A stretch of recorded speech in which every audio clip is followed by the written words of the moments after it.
Blog Talk Radio.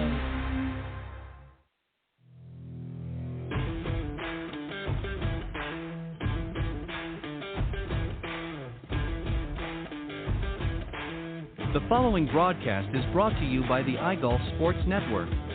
Golf Talk Live is sponsored by the iGolf Sports Network and Golf Tips Magazine. Here's Andrew to tell you more about our sponsors. iGolf Sports is a live stream broadcast and media production company providing quality programming designed to attract the golfing enthusiast. And Golf Tips, the game's most in-depth instruction magazine, including reviews on the latest equipment, tips from top teaching professionals, all designed to help you improve from tee to green. Welcome to Golf Talk Live with your host, Ted Odorico. Join Ted each week as he speaks with some of the best in golf. This week's special guest will join us a bit later. But first up is another great discussion on Coach's Corner. So let's introduce tonight's Coach's Corner panel. All right, good evening, everybody, and once again, welcome to Golf Talk Live. I'm your host, Ted Odorico, and we've got a great show as always for you. We're going to be starting things off here in just a moment with another great discussion on Coach's Corner, and I'll be joined by my very special panelist this evening, a good friend of mine, and been doing this show for quite a number of years now, so I'm excited to have him on whenever I get the chance. And then a little bit later on, I'm going to be joined by a very special guest, John Goudie. He is the National Programs Director of the On Course Foundation, which is a 501(c) foundation helping many of our wounded veterans in that, and we'll talk about some of the things that their great organization does a little bit later on in the broadcast. But thank you, everybody, for joining me. And as we roll into the very early part of what is often referred to as the Indian summer, we're almost there, got a little bit longer to go. We still got a little bit more summer technically before we hit fall, but I've noticed, I was just up in Chattanooga here recently and noticing some of the leaves slowly starting to change, so we're getting ready for that autumn season. But got a great show for you. I want to thank you all for tuning in, and I'm going to introduce tonight's special guest joining me on the panel. Of course, become a good friend, John Decker. He is the Director of Instruction at the Medallion Club in Columbus, Ohio. He's also a Senior Editor and Top 25 Instructor at Golf Tips Magazine. And he was named in 2015 the Southern Ohio Teacher of the Year, authored the book Golf is My Life, Glorifying God Through the Game, which of course includes a Bible study and is also available in audio version as well. And he'll tell you a little bit about that later in the show. And he's also available as a public speaker. So if you're interested, again, we'll give you that information as we move along, and you can reach out to him and maybe get him to come and speak at your event. So without further ado, let me welcome my good friend, John Decker. John, welcome to Coach's Corner. Thank you, Ted, for having me on tonight. I'm looking forward to the show. All right, appreciate it. Always glad to have you on, and I think we always manage to hold down the fort and do a good job, so we'll try to do that tonight. All right, we're going to talk about, we're going to get a little more in-depth into our discussion. We've talked a lot about a lot of ways and over the last several shows about how to really prepare, whether it be with our fundamentals and ball striking and that sort of thing. But tonight we're going to talk about a number of ways to improve your course strategy, which ultimately is going to help lower your scoring average. So I'm going to read something out here, just sort of put some notes together, and then we'll get into tonight's discussion. So whenever when I say we, I'm referring to those in the teacher profession, give a playing lesson, particularly with a new student, and they're asked about their targets and shot selection, it often becomes very clear that they're losing several shots each round due to poor course strategy.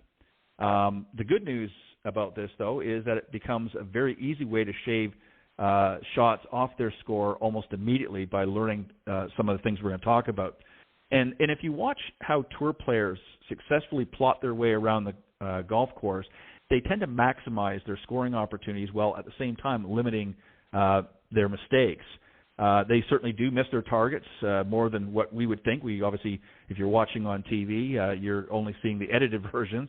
But their misses are usually very good, and their shot selection and targets they pick gives them the best chance of getting up and down and ruling out those big numbers. So what I want to do, John, is put together some things that people might need to know And we're going to go through a bunch, and there's 10 of them all together, and we'll try to get through all of them if we can, but if not, I may pick them up next week. But so here's some things that folks might need to know. And the first one I think is an important one, and that is that you need to know your distances. And maybe you can explain a little bit what we're talking about. Obviously, you know what we're talking about, but let's sort of make it a little bit clearer for our listeners. Is what are we talking about knowing our distances? Well, Ted, first of all, thank you again for having me on the show, and I look forward to tonight's discussion. This is a great point that you're bringing up, because one of the most common mistakes that I see out on the golf course when doing playing lessons or playing in pro-ams is the majority of people come up short. They come up short of the green. They typically don't miss over the green. It's typically short. And the reason is because they're trying to hit clubs to their maximum ability. So, for example, if a student can hit his 7-iron maybe at its maximum, like a perfect shot goes 150 yards, it may go 140 yards in the air and maybe 10 yards on the ground. That's kind of their maximum distance. And then they get out on the golf course and they have a 150-yard shot over water, and they go, well, I can hit it 150 yards, and then they hit the ball into the water. And we see this all the time, and this happens to good players as well. Sometimes the wind and lies and conditions can affect it.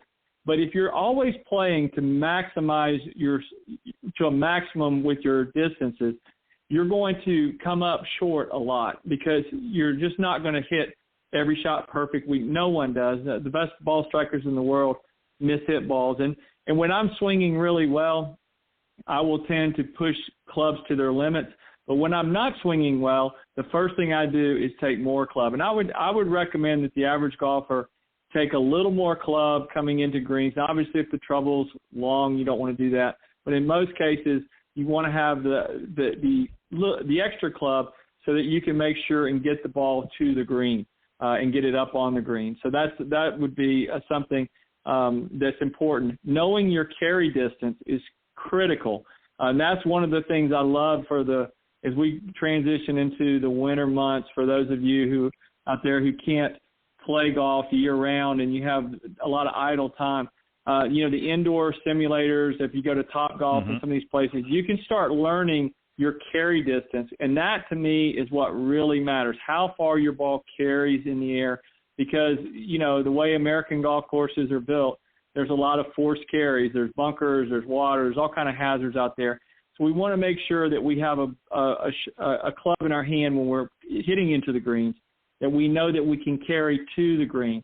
And then another important thing is knowing your distance to the front of the green is really critical, because the average golfer cannot spin the ball like a tour player. They don't hit like a tour player will hit a shot and it'll take one bounce and it'll stop and sometimes back up depending on what club they have. The average golfer hits their ball on the front of the green and the ball releases because they just can't get enough spin. Maybe they're playing a harder golf ball. Maybe they don't have the club head speed to get the spin on it. And so you need to know the front of the green, what that distance is. And that's where the laser, I have the Bushnell, and that thing is amazing. I can shoot it to the front of the green. I can shoot it to the back of the green. Wherever the trouble is, I can know that distance so that I know that when I hit my shot, I've got enough to carry that, because that's number one most important thing when you're hitting shots into the greens is being able to carry the ball over the trouble and get it on the green. Yeah, and that's some great points that you made. And just to sort of add to it, with especially as you said, coming into sort of for most, not everybody, certainly obviously here in the southeast and southwest, certain areas like Arizona and that where you can play golf pretty much all year round, it's not as big of a deal. But when you've got an off season, rather than just sitting there for 4 or 5, even 6 months, get out to a local facility, whether it's a Topgolf or whether it's some other indoor facility that has simulators. Most of them are equipped with some form of a launch monitor, whether it be TrackMan, Flight Scope, or something built into the simulators, and get out there and hit some shots and do it with each club, get an idea of what your carry is, and they are amazingly accurate. And the same thing is if you have the ability and you've got one or somebody in your group, rangefinder as well. Know the distances to your targets, to trouble, and that sort of thing when you're on the golf course. And if it's a course that you play fairly regularly, you can make notes in there as well, that there's a bunker here, there's a bunker there, whatever the case may be. And you're exactly right. This is what I think we all as instructors find with a lot of students, is that they pick whatever club it happens to be at the moment. And in the case you mentioned, the 7-iron, if it is 150 yards and their carry is 140 and they got roughly a 10-yard roll, that might be one out of 7 or 8 shots. The other shots with that same club, the same scenario, 50% of those might only go 130 yards or 125 yards. So you're exactly right, if there's trouble and so forth. So it's extremely important to know your distances with each club and to periodically update that. Each season, go through the bag again and try to, because again, as we age and our bodies change, those distances are going to decrease a little bit each season. So it's good to top that up, and that's something, if you're not sure of how to do it or the best way, that's something you can work with your pro. So great points on that, and I just wanted to add a couple of things. The other one too, the second one is, John, that we see is that I think is also important besides distances, is to know your shot dispersion. So in other words, essentially how far left and right of your intended target, long and short, so that you get an idea. And again, using that technology, we can find, so maybe you might want to touch on that as well, because that's kind of what you touched on a little bit with your last statements, but maybe you could expand a little bit more about what we're referring to here. That's a great point. Knowing your ball flight, your shot dispersion, you'll find for the average golfer, for a tour player, it's a lot easier for me to hit a sand wedge or a lob wedge and have very little dispersion right or left of my target. I might miss it maybe 3 or 4 yards to the right, or 3 or 4 yards to the left, and you start averaging that out, and you say, okay, I've got a 6-yard area here where I'm hitting my shots, or 15 or 20 feet that I'm going to miss it. So when I'm hitting a wedge into a green, I can be a little more aggressive. I can take more of a direct line at the flag. Now, I don't always aim at the flag. I typically will aim to the right or left depending on the situation. But I know that I can be a little bit more aggressive. As I start transitioning into my middle irons, now I've got to allow for a bigger dispersion area, because if I went and hit 7 irons in a simulator and hit for maybe 20 balls, you're going to see an average of, okay, how far my carry distance is, how far my total distance is, and you're going to start seeing some shot patterns. Typically, I like to hit a shot that goes right to left, a little bit of a draw. And so you'll see, some of my shots will miss more to the left. Some of my shots might miss a little bit to the right. As I transition to my longer clubs, that dispersion increases even more. And so that's why it's important when you're going with longer clubs that you be a lot more, from a course management standpoint, you're not thinking about the flag stick. I've always said, once I get to about a 6-iron, my main focus is the middle of the green. Once I get into my middle to, if the pin happens to be in the middle, that's great. When I have a 4-iron or a 5-iron in my hand, I'm not flag hunting. I'm trying to hit it in the middle of the green, the safest, biggest, widest part of the green. There's very few situations where you're going to get in trouble hitting to the middle of the green. So, that's something that's very important. And then as I start getting into my longer clubs, like my hybrids and my fairway woods, now my dispersion really is going to be, I'm going to have a large dispersion area where my miss to the right could be, 10 or 15 yards to the right, and then to the left it could be 15 or 20 yards to the left or whatever. When I have that big of a dispersion, I just make sure I aim at the middle of the green, or I play to a safe bailout area where I'm going away from the trouble. So if the trouble's on the left, I'll bail out to the right and then try to use my short game to score. I'm not thinking about, going for the flag unless the flag just happens to be in the middle of the green or I just happen to hit a really good shot. So knowing and understanding that when you go with more loft, you're going to have less dispersion. When you go with less loft, you're going to have more dispersion. I think that's very important in your course management skills. Yeah, and again, knowing, understanding the ball flight, understanding the distances is important, but also equally important, another point, point 3, is knowing the good and bad misses, which you kind of touched a little bit on that. So knowing where you can't go on a hole is not necessarily a negative thing. It's really part of good course strategy. So as you said, if there's trouble on one area and you don't want to obviously be hitting towards the trouble, you want to keep the ball away from it and allowing your short game to maybe get it up, get up and down.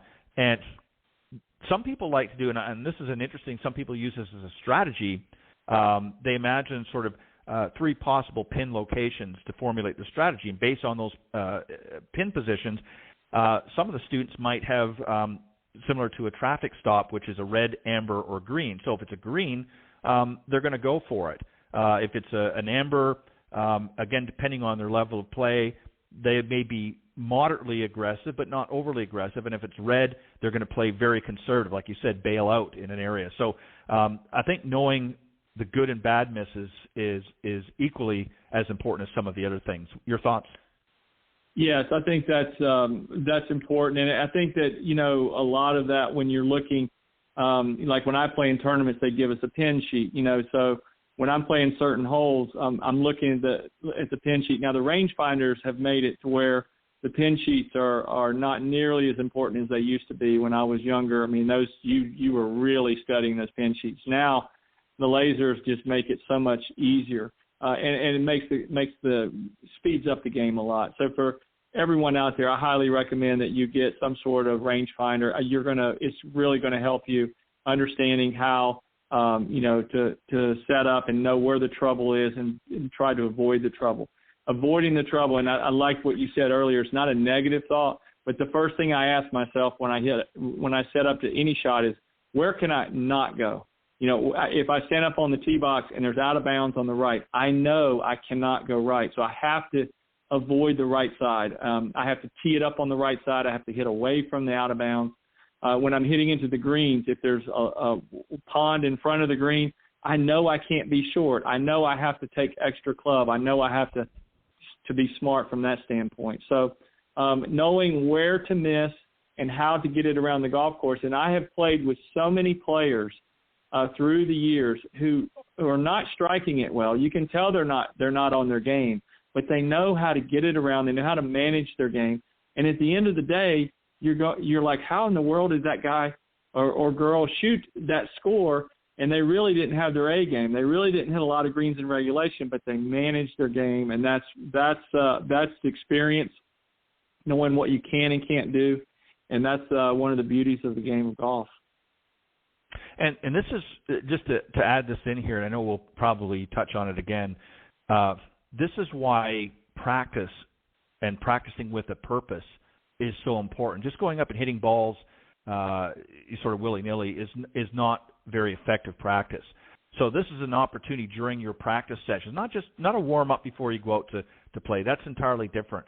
But I'm saying if you're going up to the range and you're trying to work on some things, get some kinks out of your swing or whatnot, one of the things you need to do is work on some of the things that we talked about. Another one that I think it falls in line with, trying to affect our course strategy is the ability to get the ball into the scoring zone. So what do I mean by that? As an example, let's say when it comes, we'll attack the green here as an example, but let's say you're a very good putter from within 10 feet. So you know that anytime you go for a green, that if your ball comes in within 10 feet, the likelihood of success of you sinking that putt, or certainly having an ideal outcome with the putt, is part of the scoring zone. Same thing when you're hitting it into the fairway, getting it into a position that you know is going to give you the best opportunity to go for the green or to get on the right side of the fairway to avoid as much trouble as possible. So I think getting to the ball into the scoring zone is another part of the course strategy. Anything you want to add? You're exactly right, Ted. The statistics basically on the PGA Tour say that if you look at the proximity of the hole, the players who are typically playing well, they are hitting the ball close to the hole, and that is it's not rocket science. But if I miss a green, if I can chip it up there a foot or two from the hole, I'm going to suddenly become a really good putter. If I chip it by 25 or 30 feet, and now I have a chance. The best I'm probably going to do is a 2-putt, and who knows, could possibly 3-putt. And that just kills your confidence. I've always felt like when my short game is on, my scoring, I feel so much more confident out in the fairway because I know that if I miss the green, I'll get it up and down. When my short game's off, it puts more pressure on me to hit it close to the hole because I know that my short game's not on or for whatever, or if your putting's not on, you feel like, man, I've really got to hit this close. I'm not making anything. So, that's kind of the psychology part of the game. But I agree 100% is learning how to, get your approach shots closer to the hole, learning how to chip and putt, getting the ball closer to the hole can really save you shots. And, they add up fast when you can't do those skills. So, that's very important. So proximity to the hole is something I put a lot of emphasis on in my practice. Right. And number 5, and this is one that I guarantee most people don't even think about, and that is knowing how the lie of the ball affects distance. So, for instance, if the ball is above your feet, maybe it's on a hill, or if it's below your feet or on a downslope, upslope, what have you, if you're always, obviously, as we know, John, we're not always going to get a perfect lie out there as we do on the driving range. So you have to understand, just because you're carrying, as we pointed out earlier with that 7-iron, let's say your maximum distance is 150 yards, that doesn't necessarily mean that every shot that you have is going to go close to that because, again, depending on the lie, it's going to affect that. So any thoughts here that you want to address? Yes, I go over this a lot with my students, and I talk about the difference between loft and effective loft. And what I mean by that is when you're around the greens, for example, and you have the wedge, let's say that you miss a green and you're on an upslope, okay? And let's say that you don't have a lot of green to work with. One of the things I say to my students is when you set up and you put that 60-degree wedge down, it is no longer a 60-degree wedge because you're on that upslope. It's like a 64. On the other hand, right. If I'm on a downslope, that 60 is no longer a 60, it's a 56.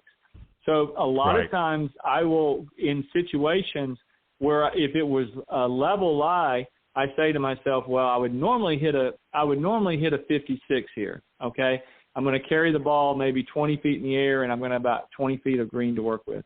So I'm going to go with my 56. But I'm on a downslope. And because I'm on a downslope, that 56 is no longer a 56, it's a 52. So I'll pull my 60 out, set up, get my shoulders with the slope, and now my 60 is a 56. So learning the right. difference between loft and effective loft, and think about it, greens are not designed to be flat, and the areas around the greens are not going to be flat. If you miss the green, it's not going to be, very, very rarely are you going to have a perfectly level lie. So you need to, when you miss the green and you're in your cart, and you don't just assume, oh, it's going to be my 60. Grab your 60 in your putter and then get over there and go, wow, I'm on an upslope. This is, I need to have a less lofted club here. When I go, a lot of times when I miss, I'm always grabbing my 52, my 56, and my 60. A lot of times. Now, there's some times where it's just clear cut. I can see I've got to hit a flop shot over a bunker or something like that. That's totally different.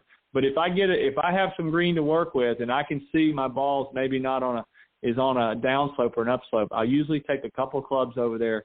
That way I'm covered, because the last thing you want to do is get over there and say, oh, well, I don't have the right club, I'll just make this one work. That doesn't work. Right. That mindset, right. I've already learned that. That just does not work. You will always hit a bad shot in that situation because in your mind you have the wrong club. So, that's one of the things I think that tour players, one of the great advantages they have was the caddy is right there with them with the bag, and so they never have to worry about doing something like that. That would be a foolish mistake, especially at that level.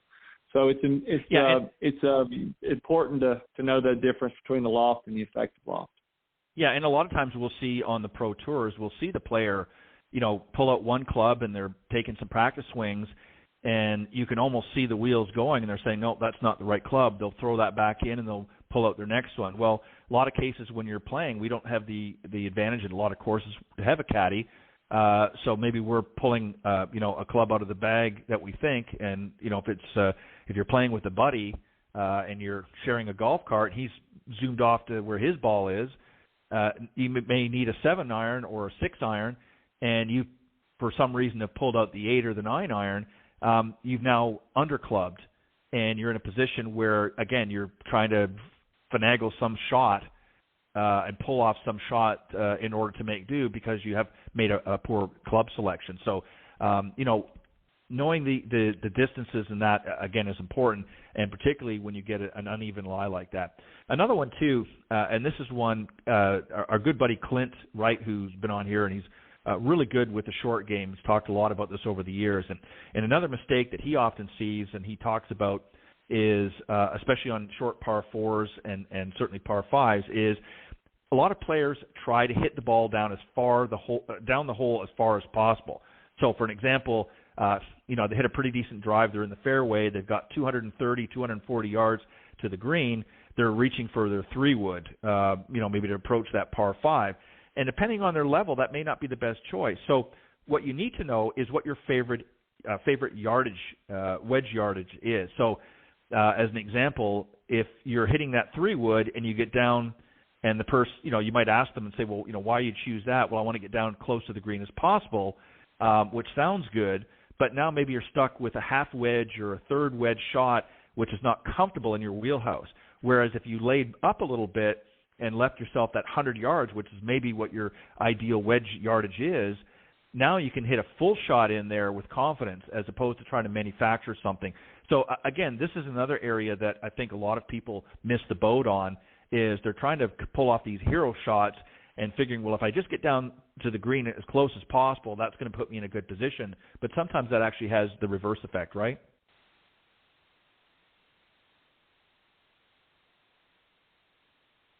I think, Johnny, you with me? I'm sorry, Ted. Yes, I am. I forgot to take it off the mute. Sorry about that. No, you're exactly right. I've been on with Ted with Clint many times, and Clint is always talking about that third shot, and how important that is. And I call it I don't market it kind of the way he does. I call it your go-to shot. And that is, you need to have one go-to wedge distance that you just love. And there's certain yardages that I really love. And so I will always try to lay up to that distance. And a lot of times you're not laying up, you're laying back. So you're laying back to a distance that where you can give yourself a nice full swing, or maybe a 3/4 swing if you prefer to hit a 3/4 shot. But it's a distance that you feel comfortable with. If you were to get in a simulator and know that you could get it on the green, maybe 7 or 8 out of 10 times, that's very realistic for the average golfer. That would be very good, and give yourself an opportunity to make a birdie or make a par depending on the situation. So that yardage is important. Now, if you're going to be a better player, if you're like a really good high school player or a collegiate player, or you want to play professionally, you need to have several yardages that are go-to yardages, because, my go-to yardage, like I really like 115 yards. Well, there may be some fairway bunkers at 115 yards. So that's not an area where I need to be laying up to. I need to either go over that and get closer to the green, or I need to lay back even more and avoid those fairway bunkers. So I also like, 65 yards. That's a yardage that I like. And I like also, 85 yards. So I've kind of got my yardages, 65, 85, and 115. Those are kind of my yardages where I prefer to be. If I get in between those, then I have to make decisions based on, and that's where the course management comes in. But if you're really, you're really playing well, and you're smart about what you do on the par 5s and on the long par 4s, is laying back to those yardages, you're going to do much better. And if you're a high handicapper, you're going to, let's say that you're a 25 handicap player you need to really learn to have one wedge or 9-iron, whatever it is that you really like, sand wedge, and really practice that, because you're going to have a lot of those as your third shot. You're going to hit your drive out there. You're not going to be able to get it to the green. Instead of trying to hit a 3-wood and give yourself 40 yards from the green, why don't you lay it back to 100 yards? Maybe that yardage is the yardage you really like, and try to play with a hybrid or some sort of iron to get you to 100 yards, and then knock your third shot on. And if you can do that, you're putting for par. If you can 2-putt, you're making a bogey, and guess what? Now you're going to be an 18 handicapper, if you do that for long enough. So learning course strategy and just, having the discipline to do that and not feel like you have to pull your 3-wood out and try to hang with guys and girls that are maybe better players. Learning to have that discipline will save you a lot of shots. I've played with people, most recently I can think of when I went to Pinehurst, and I went by myself for other reasons, and when I got there, of course, I was put in with a couple of groups over the time, and it was interesting to watch each person play. Fortunately, I was with a lot of really good golfers, so I was able to see some good golf shots. But it was interesting, the styles, because there were some that would just sort of, do what we just talked about, try to get down there as far as possible. And then there were others that were a little more methodical. There were some that they were good ball strikers. They could hit a good shot, but you could see them really working the strategy out and thinking to themselves, okay, yeah, I can hit that green from here, but there's some trouble around. I'm going to have to really step on that fairway wood, so I'm going to lay up. And some people hate that word, but I like that word under certain circumstances. They're laying up to that favorite, wedge shot, as we put it. And it was very interesting to watch them because, as you know, Pinehurst has some challenges, especially on number 2, but they're all difficult. But on number 2, you've got some very undulating greens, more so than normal. And, you have to make sure that you're coming in with a high enough shot that you're going to be able to stop it, because one of the things that I found, which surprised me, and this was in May when I went, so conditions weren't as quite as difficult because we're still early in the season. But if you come in with a longer iron, you had a tough time holding that green. So you had to strategy really played a part in there, not just whether you can hit the ball well. So again, sometimes you have to sort of work your way back from the green and think about how to get to your favorite yardage and what angle you'd like to play from that next shot. So don't just get there and bomb it off the tee and getting out there necessarily as far as you want, because sometimes that may not be the best strategy. So you have to really think about that. The next one, which is number 7, and this is one really, certainly he didn't put it in this way, but this is one that I've heard Nicholas talk about. Quite often he would say in interviews that there were certain courses that did not fit his eye. So in his case, he was happy if he could just make par and move on to the next hole. He was obviously a fader of the ball. That was his favorite shot, and he liked to hit that high fade. But if there was a hole that required a draw, that was not something that he was as comfortable. Not saying he couldn't do it, but that was not in his comfortable wheelhouse. So a lot of times he would play to his game, and knowing the holes where a bogey in something, now he certainly wasn't going for a bogey, is an acceptable score. So again, I think knowing ahead of time, especially if you play a course fairly regularly, I think knowing which holes more than likely you're not going to shoot the best score up front can help you strategize a little bit better and making matters worse. What do you think? Yes, I think when you look at any golf course that you play, most every golf course that you're going to play, there's going to be 1 or 2 or maybe 7 or 8 holes that just don't fit your eye. And we all have that where we play a certain course and we go, I love that course, but that number 4 or whatever hole it is, just always seems to get you. And so what you have to do is you have to, if you're I'm going to go back to the average golfer out there. Let's say that you're an 18 handicap. What you have to do is you have to, before you play, you have to put a dot on every hole. And that's just like if you were playing in a tournament, a member guest tournament, and you get shots. And if it's a difficult par 4, you have to tell yourself, I'm not playing a par 4, I'm playing a par 5, because you're an 18 handicapper. You're essentially getting 1 shot a hole. And that strategy can really help you, because if you think about that, if I put somebody on a 125-yard par 3 and I tell them, you get a shot here, this is a par 4, all of a sudden that seems really easy. If you're mentally, it seems much easier knowing, hey, if I can get this in the hole in 4 shots, then I make a par. If I get it in the hole in 3 shots, I make a birdie. That mentality will loosen you up, won't put so much pressure on yourself. I think that a lot of times when people get on these difficult holes, and most of your difficult holes are going to be the last holes on each of your 9, so especially on 18. Very rarely is number 18 going to be an easy hole. Now, St. Andrews is an example. Is a birdie hole that, that's the guys can drive the greens.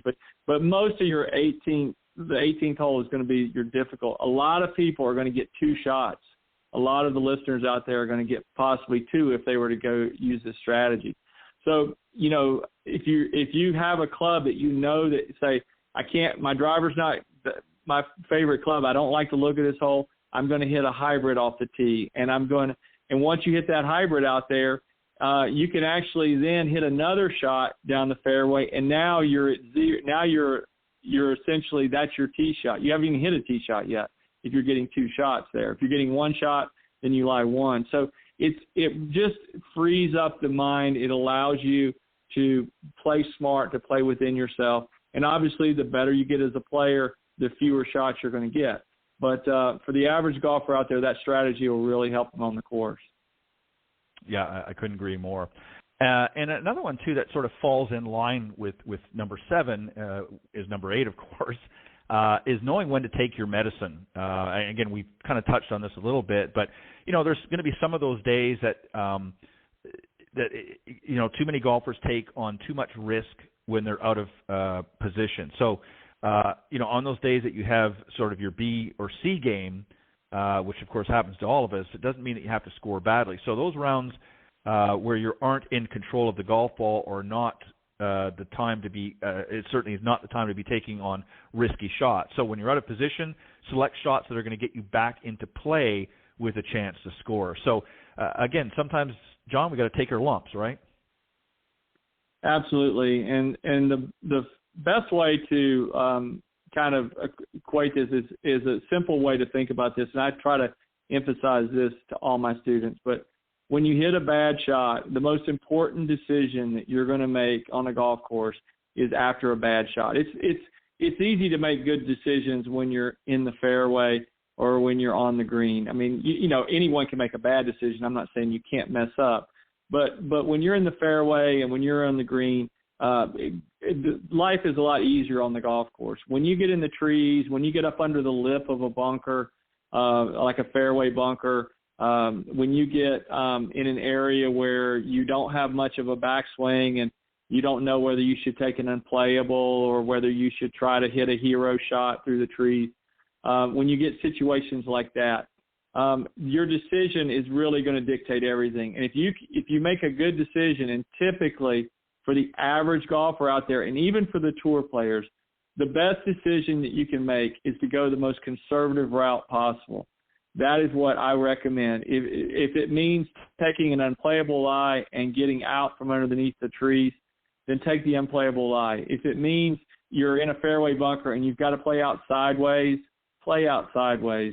If it means you're under a tree and you can play out to 100 yards, which is your go-to yardage, or you can try to hit a low running shot through the rough and knock it on the green, you may want to play it out to your favorite yardage. Because whenever you get over a shot, I've done this before, where I get over a shot and I say to myself, this is not smart. I can't believe I'm trying this shot. If you're ever in that situation, stop, reevaluate the situation, and just remember that you can always take an unplayable. An unplayable allows you to either you can take your 2 club lengths. You can keep the point between where you are and the hole and walk back and go back. Maybe you can go back 150 yards and take a drop, or you can go back to where you previously played from and hit a shot and start all over with the one-shot penalty. All of these are one shots, but it's going to take you one shot to get out of that trouble anyway. So if I take an unplayable and I can take 2 club links and I have a clear swing where I'm not going to have any trees hindering my swing, I'm better off to do that, because if I get under the trees and I try to chop it out of there, I may not get out. And guess what? Even if I do get out, it's still taking a shot. So you're not gaining anything. You're taking all that risk and not gaining anything. So go the conservative route, get back in play, and then go from there. And then remember, the greatest savior on the golf course is your putter. I can't tell you how many times, I've made a putt after making a good decision. It seems like whenever I make good decisions on the course, I follow it up with, good putts and things like that. But whenever I make bad decisions, you get upset, you get angry, you get frustrated, and then usually you're not going to putt very well. So the putter can save you, and golf is not always a beauty contest. You're not always going to be, hitting great shots. You've got to learn to play ugly sometimes and just get it in however you can and go to the next hole.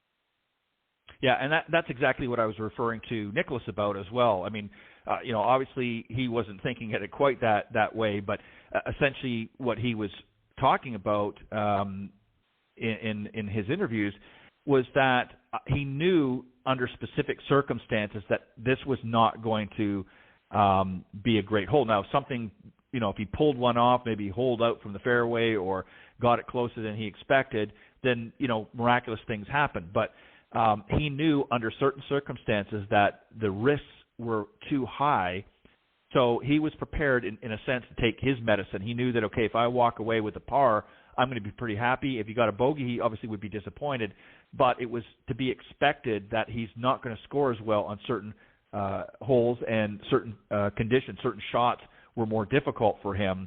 So even the best players recognize that, and I think as you become a more proficient player, notice how I said player, not golfer, then you will start to understand that. And people that have played for a lot of times, long years, like, some of our more senior golfers, they kind of know that. They know their ability is not going to get a whole lot better. They're hitting the ball as well as they're going to hit it. Maybe they're 65, 70 years old.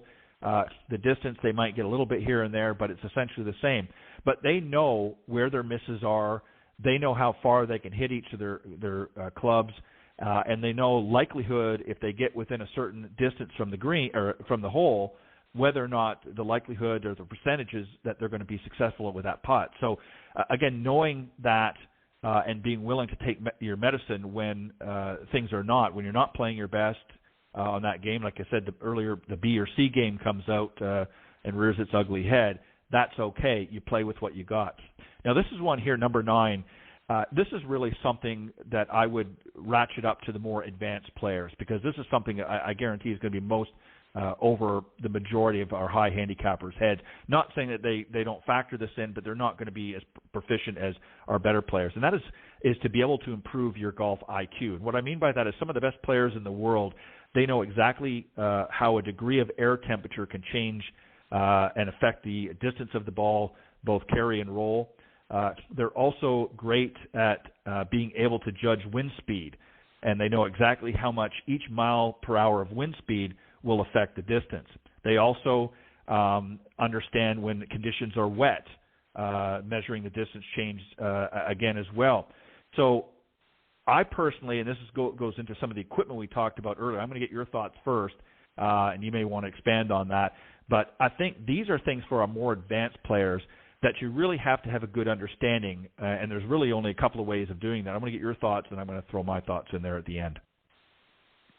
Well, I do think that there's some things that even for the high handicappers out there, that some information that will really help you. Number one is temperature.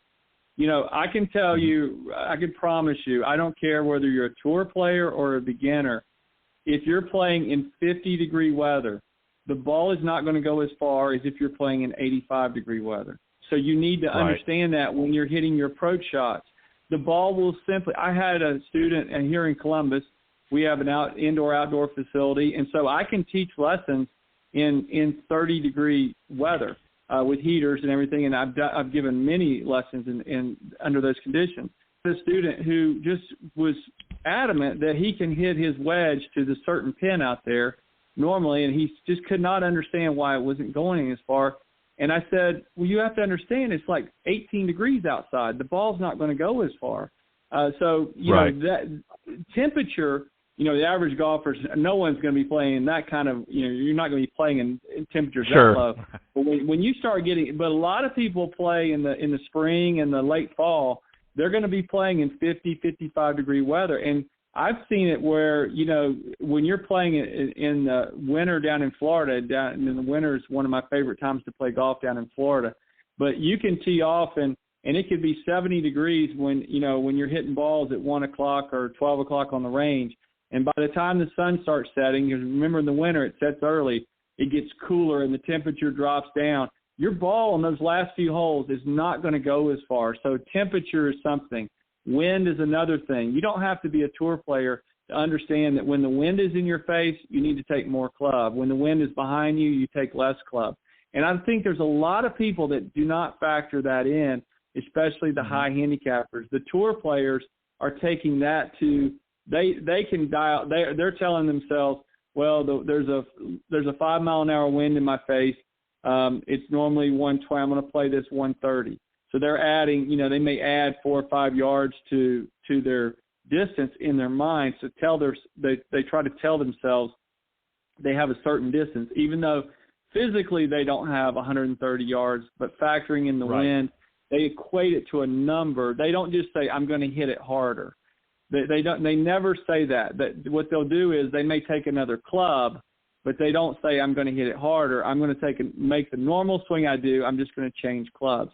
So these are things that the average golfer can apply to their game. And for those that are really, really elite players, you know, elevation has a lot to do with it as well. If you're playing golf in the mountains, you're going to get more distance out of your shots than if you're playing golf at the coast because of the humidity in the air. So these are things that you can factor. And it's really interesting because a lot of the launch monitors now will allow you to do that. You can make the adjustments. Ricky Fowler was going to play in the Olympics, and he contacted the headquarters in Flight Scope, and he says, you know, I've got the elevation set up for 12,000 feet, and it's saying I'm hitting my 7-iron 212 yards.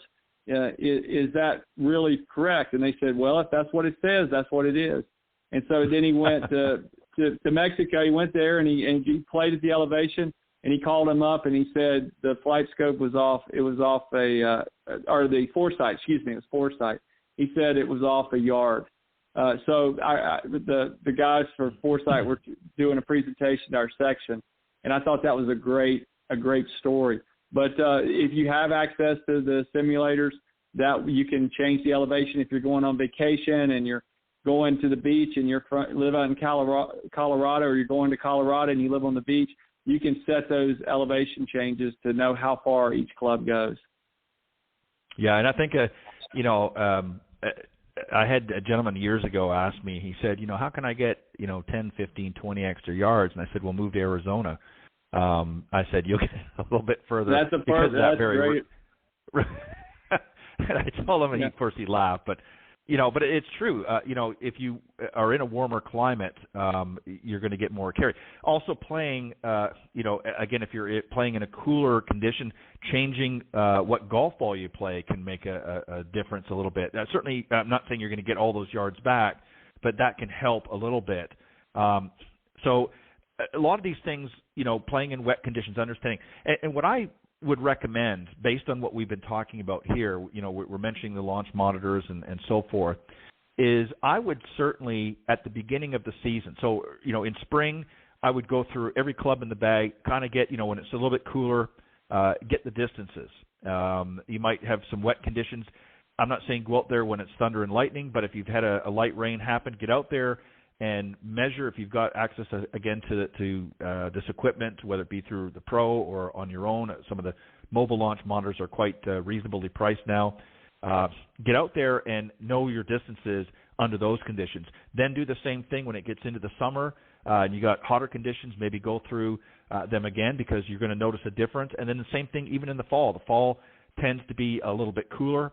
You're going to, again, so maybe 2 or 3 times a year I would try to get those numbers for those clubs because, again, and also conditions. Again, play in wet conditions. If you've got high humidity, go out and practice on a day. I know it might suck a little bit, but if it's humid one day, get out there and hit some balls and see how it reacts. Another day when it's a little bit cooler and the air is heavy with a lot of moisture, not from humidity, but from rain in the past, again, that's going to affect ball flight as well. So it's good to know that stuff because a lot of times you're going to be faced with those conditions. And it's like you said, John, you get out there thinking you're going to hit the ball a certain distance and you might pull off a really good shot, but because of the environmental surroundings, you're not getting what you think you are. And then you become frustrated and you start, as you say, stepping on it or trying to be more aggressive, thinking, well, maybe I need to swing harder. That was the problem. And then you start throwing off all of the normal things that you need to be doing. Get out of kilter, your tempo, your timing gets off, and it just doesn't make for good golf. And the last one, which is something is more of a challenge, if you will, and that is to, in addition to keeping score your rounds by factors such as your course strategy. So, you might want to put down some process goals. So an example, full shot, short game, and putting. And here's just some examples. You might want to, for a full shot, have a clear target. Where are you going? Number 2 would be visualizing that. Number 3 would be breathe. Make sure you're breathing properly, taking good deep breaths and comfortable breathing, and then obviously committing to that shot. So these are some things. I'm not going to do all 3 of them, but so you want to do that, and then you kind of keep score on how you feel under each condition. Rate it from 1 to 5, let's say, as an example, on each of those areas. How you felt you did. Did you reach your target, as an example? Did you visualize the shot? You breathed. Did you commit to what you did? And then add that process score up as well as your actual score, and then work out the percentage of how close you were to your actual score in the process. So that's just a sort of a thing, and you may have something different that you try to do, but I think it's important to keep not just statistics of how far we're hitting things, as we've talked about, but I think it's also the process as well and the strategy, keeping some good notes, and don't have to be long-winded, but just some good notes that you can refer to from time to time, just to give yourself a better assessment of what you need to do when you get out there on the golf course. What are your final thoughts here? Well, I think those are great points, Ted. Most people think that all I need to do is take a lesson, I fix my grip or fix my swing, and that's going to solve all my problems. Then they go out on the golf course and they actually hit some nice shots, but their scores don't get any better because they don't understand that learning how to do it on a driving range is the first step. The second step is learning how to do it on the golf course, which is just as difficult as learning how to do it on the driving range. And then the third and final step is learning how to do it under tournament pressure, which tournament pressure for the average person out there might be the member guest. It's not the Masters, but the nerves that you feel at the member guest are the same nerves that a tour player feels when they're playing in an event. Nerves are nerves. So learning how to do, to learn these steps is very critical. And no one ever talks about their course management. I never get students that they never come to me. They always describe why they had a bad round. I had a bad round because I shanked it, or I had a bad round because I couldn't hit my driver straight. But they never talk about the mistakes that they make on the golf courses, choosing the wrong club or teeing up on the wrong side of the tee box or laying up too close to the green, things like that. They never say that. And so if I go out and just watch the average golfer, I see so many mistakes that have nothing to do with the golf swing, have everything to do with course management. I make them myself. And what I always say is I can accept making the mistake. I'm going to make mistakes on the golf course. We just don't want to repeat those mistakes. So if you get on a hole and you go, wow, man, I should not have hit that club on that par 3. I'm never going to do that again. Make a mental note to yourself. Keep a journal, especially if you're playing the same golf course over and over again. Keep your own yardage book. If you don't have a yardage book, go out and buy a little organizer and draw every green on every hole that you have. Take notes every time you play. put notes down about the hole, like where you laid up, where you had the most success, when the pin was on the front, what yardage that you had coming in. Things like that will really help you if you're playing a golf course over and over again, because the more you understand that golf course, and I always said your home course needs to be a home course advantage, so that when you go there and play with your friends, you've got a home course advantage. And I think if you play smarter, you're definitely going to enjoy the game more. Yeah, and I think that old saying, the definition of insanity is to go out and do the same things over time and time again, but expecting a different outcome. So, by doing what you're suggesting there is keeping sort of stats and track of each of the holes, especially, as you said, if you're playing a course with any sort of frequency, is, if as an example, hole 1, if you're hitting a driver and you're bombing it down there, but as you found out this particular round, that was not the best strategy, but then the very next time you go out there, you do the exact same thing again. Well, that doesn't make any sense. So what you want to do is you want to sort of map out each hole before you play, and you say, okay, based on my experiences, if I don't want to hit driver off this hole, or I don't want to try to go over the water here, I want to try to lay up, or whatever it is that you're going to do, whatever the strategy is. And then you follow that. And I think if you develop an on-course strategy, one of the interesting things, and a lot of people really miss this, and we actually had a young lady on Tuesday on the Women of Golf on the other show that I do Tuesday mornings, and she just won the Epson Tour event here this past Labor Day weekend. And one of the interesting things that she talked about was the fact that, she really likes playing courses that she's played before, because she understands what it is she needs to do, because she's made those notes, as you said, from past times, past years playing on those particular golf courses, that she knows where all the trouble is. She knows where she needs to lay up and where she can go for it. And there's a lot of people that have been playing their same members club for 5, 10, 15, maybe 20 plus years that still haven't figured out their strategy, and they keep going out and doing the same thing. So I think understanding and developing a strategy, and when you go out and play, make notes. What worked, what didn't work. And I don't mean just hitting a bad golf shot. I'm talking about the actual strategy, deciding what you need to play and when, can make a world of difference. And I think you'd be surprised at how much better people would score if they went in with a bit of a strategy. Do you think Nicklaus ever went into Augusta National without having some sort of strategy? No, of course not. He knew exactly. I mean, he played that course for years, the Augusta National at the Masters, and that's why he won 6 green jackets, is he knew how to play that golf course. He knew exactly what shots he could get away with and what shots he needed to be more conservative with. And that's the difference between, the better players and the ones that are struggling to break 100. Final thoughts. Well, I couldn't agree more with you, Ted. I mean, Nicklaus was probably, I think, his greatest strength is his course management and his mental approach. He always said that the majors were easy to win because half the field would throw themselves out the first day because they would try stuff that, at the U.S. Open and the Masters and other tournaments, the majors, where they would try risky shots early on, and a lot of people are going to fail when you do that, because whenever you try a shot that you're not comfortable with, you get nervous, you start pressing, you start swinging the way you don't swing the way you do on the driving range. You right. Start swinging it's like you turn into another person, and so being conservative for the average golfer is the way to go on the golf course. Yep, and you can easily put yourself out of a tournament by doing what you said early on. There's a lot of guys that don't even make the cut because of that very reason. They're not even in on the weekend because they've taken unnecessary risks. And I think what you find now, sometimes you can get away with it. There's sometimes the winds are blowing in your direction, and you can get away with it. But when you're competing against players that are at the top level of their game, you cannot afford to make mistakes. Certainly intentionally. I mean, obviously things happen.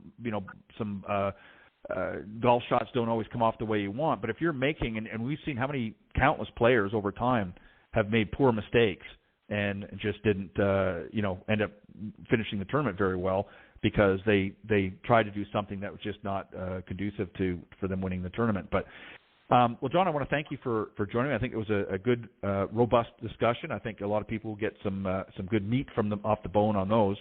But as always, give you a moment or two here to let the folks know if they want to reach out. Well, Ted, first of all, thank you again for the opportunity to be on your show. I love being on the Coach's Corner every month, and being part of the panel. It's just an honor, and it's great that you give us this platform. For the listeners out there, if you wanted, the simplest way to get in touch with me is you can go on my website, deckergolf.com. Is deckergolf.com. If you go on there, I've got all of my videos. I've got videos on full swing, short game, putting, chipping, pitching, bunker. I've got videos on golf fitness, course management. Some of the things that we've talked about tonight are on that. Videos are on there.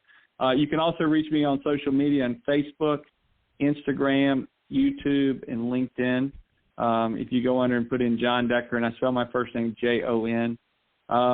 I also, if you weren't interested in my book, Golf is My Life, Glorifying God Through the Game, that book is available at Barnes & Noble, Amazon, and Walmart websites. If you go to any of those, you can find the book. And my audio book is available. It's the Golf is My Life, Glorifying God Through the Game is also available in audio book, and that's on iTunes and Amazon Audible. You can download the book, and it's a great way to listen to the book, and for those of you that like that format. And then the Golf Tips magazine, being a part of this of the staff and being a senior editor. Again, Ted, I want to thank you for this the privilege of being able to write for your magazine. But my feature, Fairways to Heaven, is in that, and I'm real excited about the feedback we've gotten from that, and also do instructional articles for the magazine. So that's something that has been real exciting. And if you're interested in a public speaker, I really am trying to, my niche is to try to find, if you have a golf event and maybe you're looking for a speaker after the event, like a charity event or something along those lines, I'm available, and I can come in. I can do instructional clinic as well, do speaking. So the combination of teaching golf and doing some faith-based speaking, if necessary, or just public speaking, feel free to reach out to me. I'd love to come to your area and meet you and present to your group. But again, Ted, thank you for this privilege being on your show, and I look forward to next month. All right. Thank you, John. Have a great weekend, and we'll see you next time on the Coach's Corner panel. Thanks, and have a great weekend. All right. It was John Decker joining me on the Coach's Corner panel, and hopefully you learned some stuff through tonight's discussion. We're going to take a very quick break, and then hopefully we'll be joined by tonight's special guest, John Goudie, the National Programs Director of the On Course Foundation. We'll be right back. The following ad is sponsored by Golf Tips Magazine. Are you tired of being short off the tee? And what about those 3 putts? Forget about it. It's time you got serious about your game. Golf Tips, the most in-depth magazine in the industry. For over 30 years, Golf Tips has delivered expert content such as the latest golf instruction from America's top pros, simple to follow practice and game improvement drills, fitness and mental game tips, equipment, training aids, accessory and apparel reviews, golf destinations and travel tips for every budget, and so much more. Don't miss a single issue. Go to golftipsmag.com and subscribe today.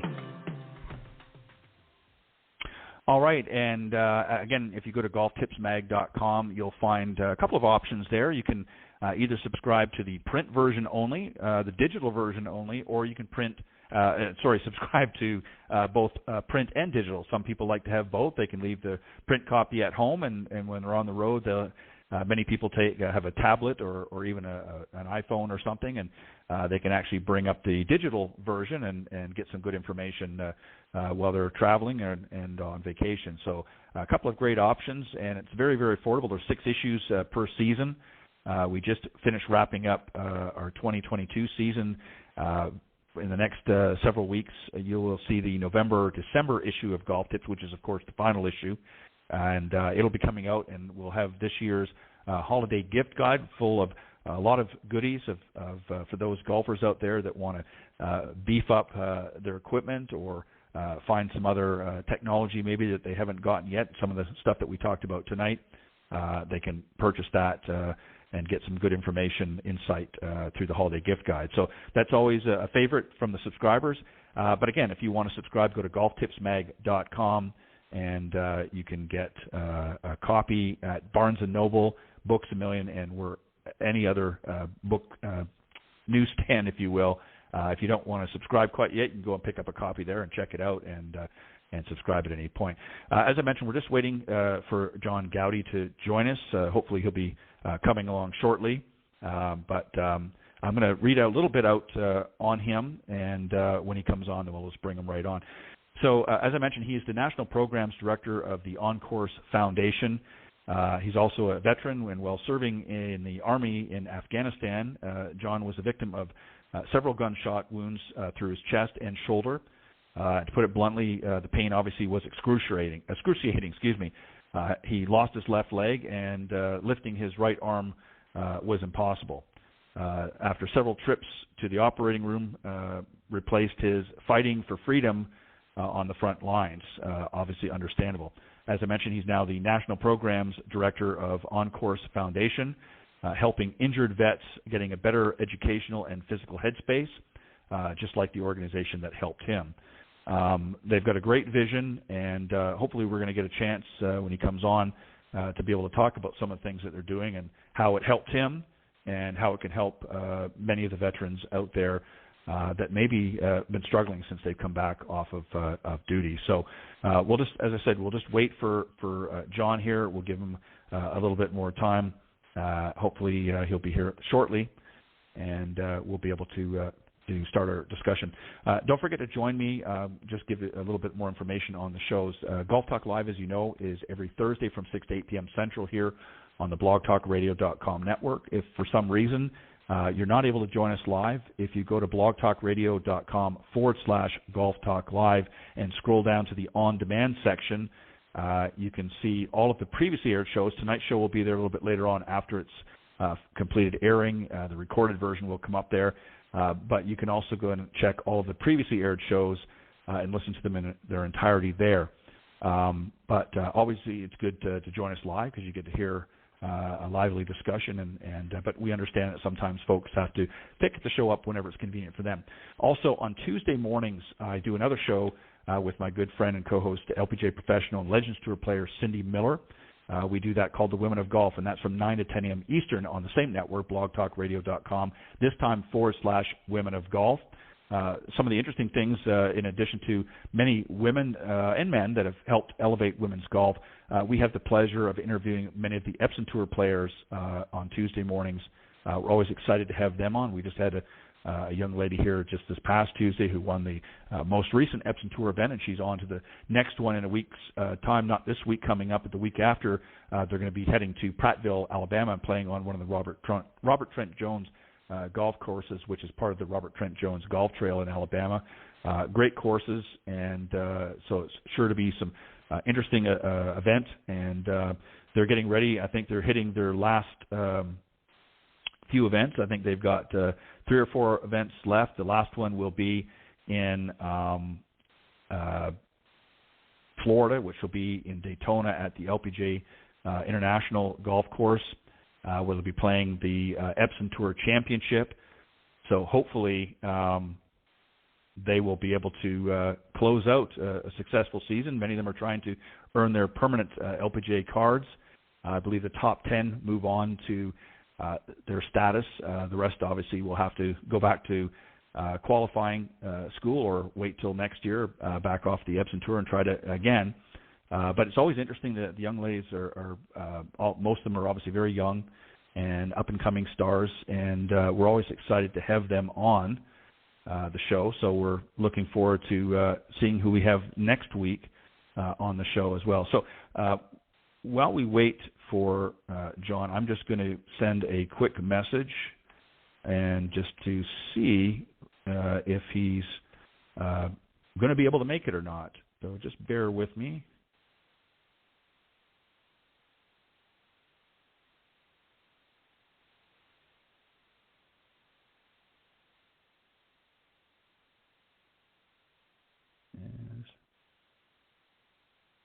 All right, so I've just sent him a message, and hopefully John will be able to join us. Sometimes these things happen. I guess sometimes things come up and they're unable to make the show, and if that's the case, we'll certainly reschedule, and just means we'll end the show a little bit earlier. So I'll give him a few minutes to respond and see if he's caught maybe in some traffic or something, is not able to or doesn't be able to get to his phone on time. But anyways, going back to the women of golf. So one of the things that's always really interesting and challenging for these young ladies, as many of them have talked about, on the Epson Tour, of course, it's one of the what they call the sort of step up or feeder tours.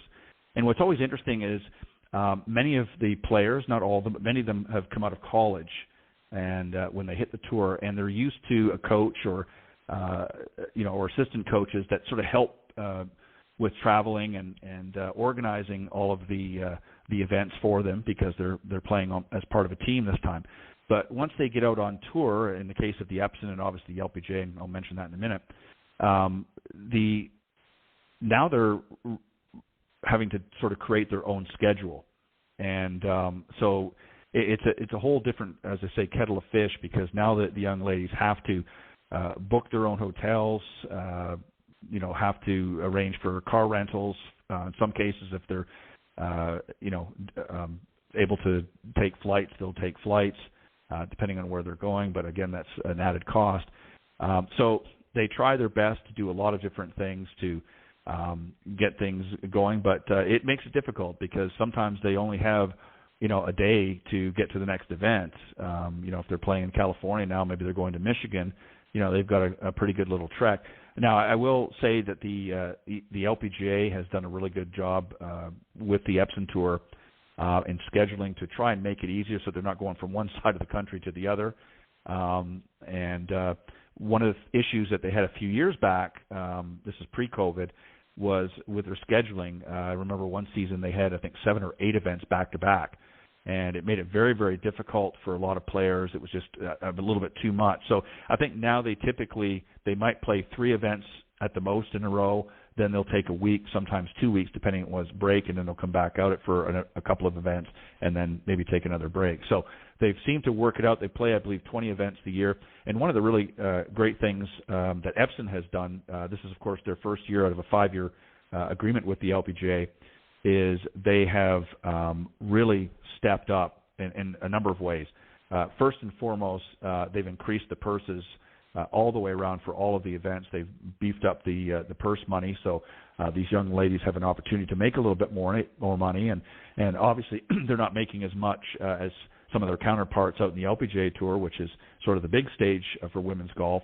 And so they can use those extra dollars.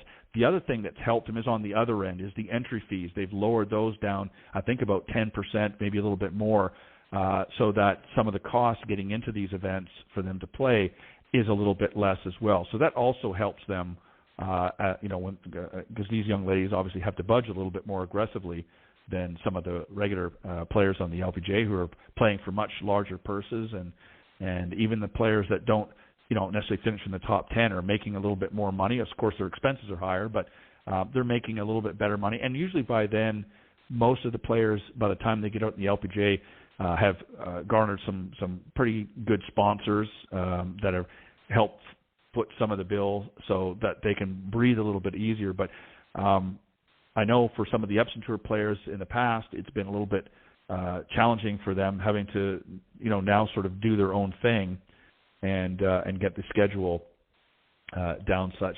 And, for the rookies that come out, fortunately, despite being competitive among one another, some of the more seasoned players that have been out on the Epson Tour, for multiple years, are very gracious in helping these young ladies sort of navigate their rookie year. So it's really nice. The fellow women players on the tours are very, very helpful. Now, they might get out on the golf course and, figuratively speaking, want to beat each other's brains out, but when it comes to some good old-fashioned hospitality and friendliness and willing to help, you won't find a better organization than the LPGA. And it's a good feeling, and that's why so many of these young girls are thriving. It's not just the golf itself, but it's just the camaraderie and so forth that many of them feel. And a lot of them have also said that they have had many lifelong friends that they have made over the years, and still to this day. I mean, I can think of many of the legends of the game like Nancy Lopez and some of the others that have played for many, many years, and as they're slowly winding down their careers, they're still friends. They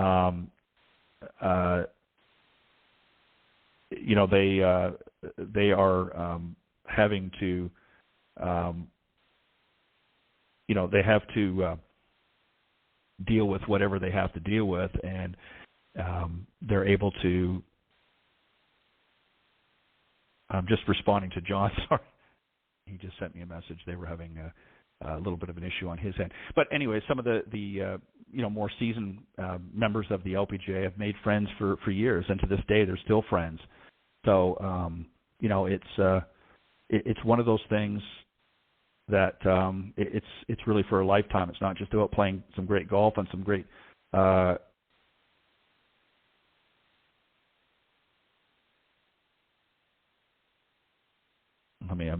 I apologize.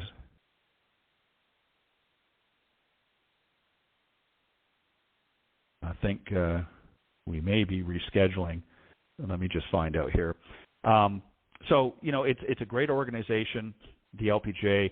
The Epson Tour, as I mentioned, has really stepped up this year. I know they've been very, very excited.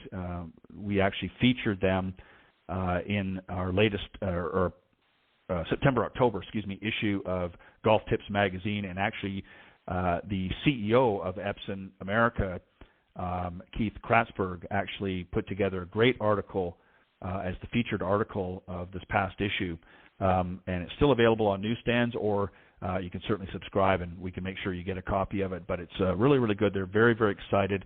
I know that Seiko Epson in Japan was really, really excited about coming on board as the title and principal sponsor of the tour, or the tour sponsor actually, and I think that